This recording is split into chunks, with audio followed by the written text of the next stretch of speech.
Siapa yang tak kenal dengan Rina Nose? Istri dari Josie Valaza Artson itu dikenal sebagai selebriti multitalenta. Selain mampu mengocok perut penonton, Rina juga mampu menirukan suara para pesohor tanah air alias impersonate. Tak tanggung-tanggung, hampir semua musisi top tanah air mampu ia tirukan. Mulai dari Nike Ardilla, Krisdayanti, Anggun C. Sasmi, Nadine Amiza, hingga Melly Goeslaw. Menariknya, Rina Nose ditantang impersonate nama-nama di atas dengan menyanyikan tembang anak-anak Naik Delman. Naik Delman, impersonate dari Metosa, silakan.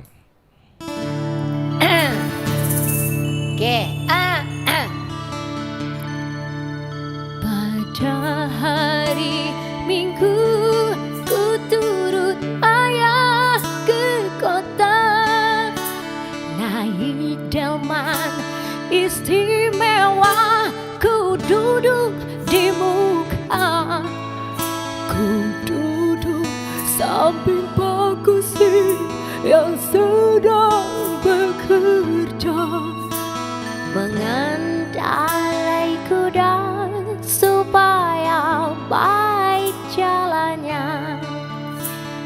Tuk tik tak tik tuk tik tak tik tuk tik tak tik tuk, tuk tik tak tik tuk tik tak, suara sepatu kuda. Tuk tik tak tik tuk tik tak tik tuk tik tak tik tuk, tuk tik tak tik tuk tik tak, suara sepatu kuda. Gila, keren. Susah itu. Aku selalu pengen nyanyi itu sesuai dengan apa yang didengar di kalau dulu kan masih kaset tuh, masih CD gitu, selalu pengen sesuai. Jadi kayaknya tiru-tiruan suara itu udah dimulainya udah dari dulu sebetulnya, cuman belum menyadari kalau itu namanya impersonate gitu. Tanpa persiapan apapun, Rina akhirnya mampu menaklukkan tantangan tersebut dengan menirukan suara hingga gaya bernyanyinya, sekaligus meski harus dengan lagu anak-anak. Selain itu, Rina juga memiliki suara yang cukup mumpuni. Bahkan belakangan, Rina juga bergabung ke dalam salah satu band yang kerap menyuarakan keresahan. Sebenarnya sih kalau nyanyi mah udah dari kecil kan. Aku awalnya memang dari umur 6 tahun, umur 4 tahun, malah umur 3 tahun tuh emang udah suka nyanyi. Jadi kayak dunia tarik suara itu bukan dunia yang asing, cuman karena waktu itu aku sempat fokusnya di dunia komedi dan hosting, jadi akhirnya nyanyinya tuh sempat terlupakan, jadi nggak pernah dilatih lagi. Kalau dulu sempat ngeband juga di kafe, ngebandnya juga tiap hari gitu, jadi terlatih secara vokal terlatih, secara lagu-lagu juga perbendaharaan lagunya banyak gitu. Tapi setelah fokusnya ke hosting sama komedi tuh sempat lupa terus udah nggak pernah dilatih lagi. Nah sekarang mau nggak mau karena udah gabung sama Metosa, ini harus memperbaiki lagi cara bernyanyi lagi gitu. Selain musikalitas serta impersonate, Rina dikenal sebagai komedian wanita yang cukup diperhitungkan namanya. Meski lahir dari ajang pencarian bakat yang fokus pada talenta-talenta baru di dunia komedi, namun hingga saat ini, Rina mampu bertahan hingga saat ini. Lantas seperti apa Rina menjaga kualitas di tengah persaingan para komedian wanita lain yang muncul di industri hiburan tanah air yang kebetulan bersaing dengan Rina di nominasi yang sama sebagai seniman komedi wanita terfavorit dalam Anugerah Komedi Indonesia 2024 yang bakal dihelat pada 26 September mendatang di RCTI. Kalau aku tuh harus membuat diri ini tuh masuk ke, kalau bisa masuk ke semua genre deh. Komedian verbalnya juga aku harus pelajari, slapsticknya pun juga, actingnya, jadi kayak harus masuk kemana-mana aja gitu, karena supaya nggak mentok di satu tempat. Kalau udah mentok nanti takutnya kehabisan kan. Jadi aku mah belajar aja, apa misalnya sama komedian-komedian baru, misal sama komika-komika belum pernah stand up, belajar, pengen tahu ini gimana gitu. Sama komedian-komedian senior yang biasa main slapstick, belajar gimana caranya menyampaikan kelucuan, menyampaikan cerita tanpa omongan, cuman ekspresi aja belajar, jadi masuk ke semua lini. Ya ini luar biasa, anugerah komedi yang keempat, dan ini kali ketiganya juga saya masuk nominasi, mudah-mudahan menang lagi. Sebenarnya sih nggak ngejar menang atau enggaknya, tapi kebersamaan bersama paskinya ini loh, kebersamaan dari senior-senior dan junior yang pada punya ide apa mereka tuangin bersama, justru itunya sebetulnya yang jadi inti dari acara ini tuh gitu. Jadi saya ikut senang dan ikut berterima kasih karena masih mempercayai saya untuk masuk sebagai nominasi. Di tempat terpisah, nama Lea Kiara Chel menjadi sorotan sejak dirinya berperan sebagai tokoh Alisa di sinetron Cinta Yasmin. Berperan sebagai tokoh antagonis memang menjadi hal yang baru bagi Lea. Apalagi ini menjadi kali pertama Lea didapuk memerankan tokoh antagonis di sinetron tersebut.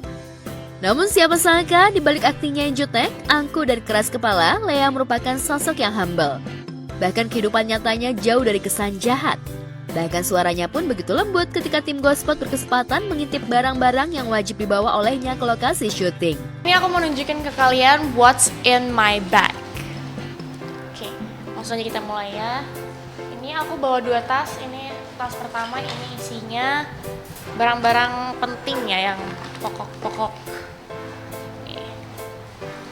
Oke, langsung aja. Ini kalian satu-satu nih.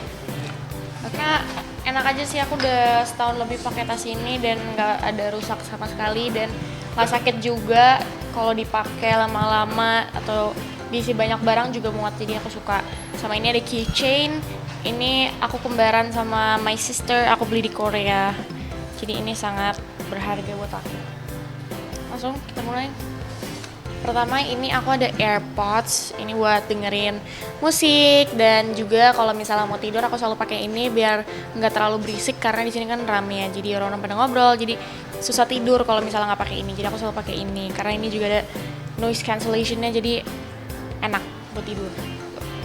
Terus di sini aku bawa Digicam karena aku suka banget foto pakai Digicam karena lucu aja hasilnya, vintage gitu.